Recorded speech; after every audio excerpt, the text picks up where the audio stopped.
তাহিন ফতিন আমরা যখন তাদেরকে উৎসাহিত করব এলামের মাধ্যমে, তাদের মেহনত, তাদের যাকাবতের প্রয়াস বহুগুণে বৃদ্ধি পাবে। দুই, যারা এনাম পায় নাই তাদের মধ্যে একটা প্রতিযোগিতা তৈরি হবে যাতে আমি আগামী দিনে এনাম পেতে পারি। উৎসাহ উদ্দীপনা এ সমস্ত এনামে জলসার মাধ্যমে বৃদ্ধি পায়। আমাদের সমাজে মেধার বিকাশ, মেধার লালনের ক্ষেত্র রয়েছে আলহামদুলিল্লাহ। প্রতি বছর বাংলাদেশ থেকে বাইনাল আকওয়ামি মুসাবাকাত, আন্তর্জাতিক কোরআনুল কারীম প্রতিযোগিতায় বাংলাদেশ 1, 2, 3 এভাবে পুরস্কার নিয়ে আসছে, প্রতি বছরে নিয়ে আসছে। এতে বোঝা যায় বাংলাদেশ কোরআনুল কারীম চর্চার উর্বর ক্ষেত্র, হাদিস চর্চার উর্বর ক্ষেত্র বাংলাদেশ। এর পিছনে আছে আলেম, ওলামা, পীর, মশায়েখ,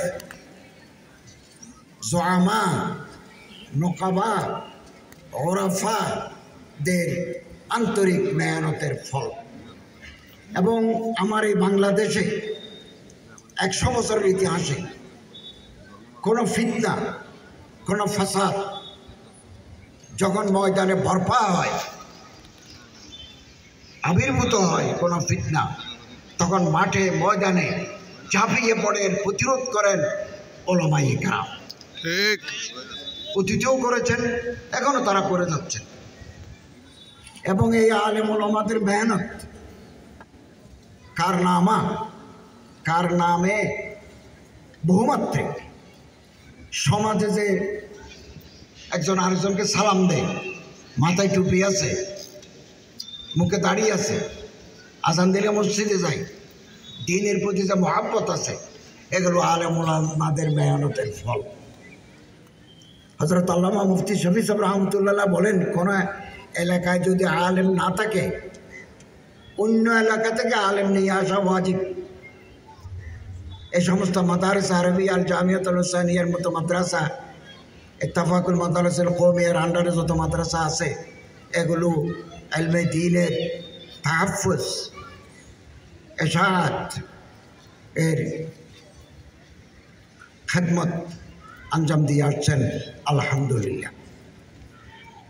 এবং আমার সাথে সাম্প্রতিককালে আলজেরিয়া রাষ্ট্রদূত, পাকিস্তানের হাই কমিশনার, তুরস্কের আল মুআসসাসাত দিয়ানার প্রধান আমার সাথে দেখা করেছেন।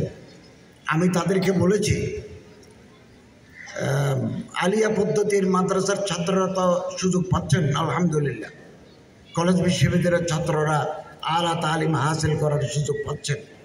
আমি ওনাদেরকে বলেছি, আলজেরিয়ায় বহু মাদারিস আরবিয়া আছে, জামিয়াত আছে, আরবি ভাষা ও সাহিত্য, কোরআনুল কারীম, হাদিসে নববী, আল ফিকহুল ইসলামী, মুকারানাতুল আদিয়ান, এই বিষয়ে যদি কোনো মাদ্রাসার ছাত্র লেখাপড়া করতে চায়, আপনি সহযোগিতা করবেন। উনি আমাকে আশ্বস্ত করেছেন, বাংলাদেশের ফেফাকুল হাইয়াতুল আউলিয়ার অধীনে যে সমস্ত মাদারিস আরবিয়া আছে, ওখান থেকে ফারেক শুদা ছাত্ররা আরও আলা তালিম যদি হাসিল করতে চায়, আলজেরিয়ার বিশ্ববিদ্যালয়ে যোগাযোগ করলে ওনারা যদি রাজি থাকেন আপনাকে নেওয়ার জন্য, তাহলে ভিসা বা অন্যান্য সুবিধা আলজেরিয়া এমবাসি করতে রাজি আছেন। এবং এই ব্যাপারে কোনো সহযোগিতা লাগলে ধর্ম মন্ত্রণালয় আপনাকে সহযোগিতা করতে প্রস্তুত আছে।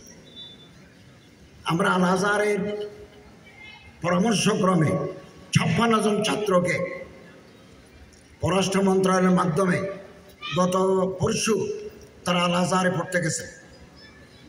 এগুলো আমরা মন্ত্রণালয় থেকে ছাড়পত্র দিয়েছি। এবং মুআসসাসাত দিয়ানা, ওনারা কক্সবাজার ইউনিভার্সিটি, ইন্টারন্যাশনাল ইউনিভার্সিটিতে স্কলারশিপ দেন, তারপর চট্টগ্রাম ইন্টারন্যাশনাল ইসলামিক ইউনিভার্সিটিকে দেন, আরও বিভিন্ন জায়গায় দেন। আমি ওনাদেরকে বলেছি, কওমি মাদ্রাসার ছাত্রদেরকে আপনারা সংযুক্ত করেন, ওনারাও রাজি হয়েছেন। তাহলে আপনি এখানে পড়বেন, ভালো রেজাল্ট যদি করেন, ভালো ফলাফল নতিজা যদি ভালো হয়, আপনি তুরস্কের দিয়ানা ফাউন্ডেশন থেকে একটা স্কলারশিপ পাবেন। সেই ব্যবস্থাও আমরা একটা মেমোরান্ডাম করে দেব ইনশাআল্লাহ আজিজ। আর হাইয়াতুল উলিয়া থেকে পাশ করে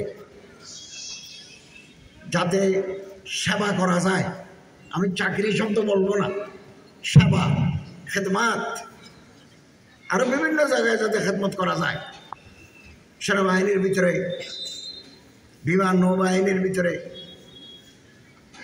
রিলিজিয়াস ইনস্ট্রাক্টর, ধর্মীয় শিক্ষক হিসেবে ঢুকার, নেকারেস্টার হিসেবে কাজ করার সুযোগ আছে। শিক্ষামন্ত্রীকে বলেছি, আমি একটা ডিউ লেটারও দেব, আপনারাও আপনাদের তনজিম থেকে শিক্ষামন্ত্রীর কাছে আবেদন করবেন, আমিও ভিতর থেকে চেষ্টা করব। ইনশাআল্লাহ আজিজ, আমরা দায়িত্বে থাকতে এটাও হয়ে যাবে আলহামদুলিল্লাহ। প্রাথমিক ও গণশিক্ষামন্ত্রী, এদিন আমরা চট্টগ্রামে একসাথে সফর করেছি, আমি ওনারে বলেছি হাজার হাজার প্রাথমিক স্কুলে ইসলাম ধর্ম শিক্ষার জন্য শিক্ষক কম, অন্যান্য ধর্মের লোকেরা এটা পড়ায়, তো আপনি আলেম ওলামাদের নেন, আমিও ওনাকে ডিউ দেব,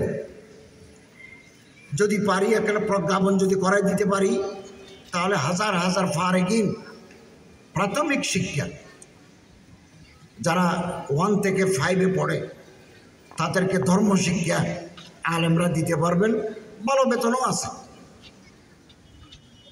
ভালো বেতনও আছে। অবসরে গেলে আপনি অবসরকালীন পেনশনও পাবেন।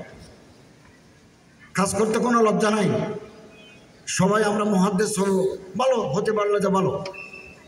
আমি সরকারি দায়িত্ব নেওয়ার আগে জেরি মাদ্রাসায় তিরমিজি পড়াতাম, ইন্টারন্যাশনাল ইসলামের ইউনিভার্সিটিতে ওলুমুল কোরআন দারাসাতুল ইসলামিয়াতে কাজ করতাম।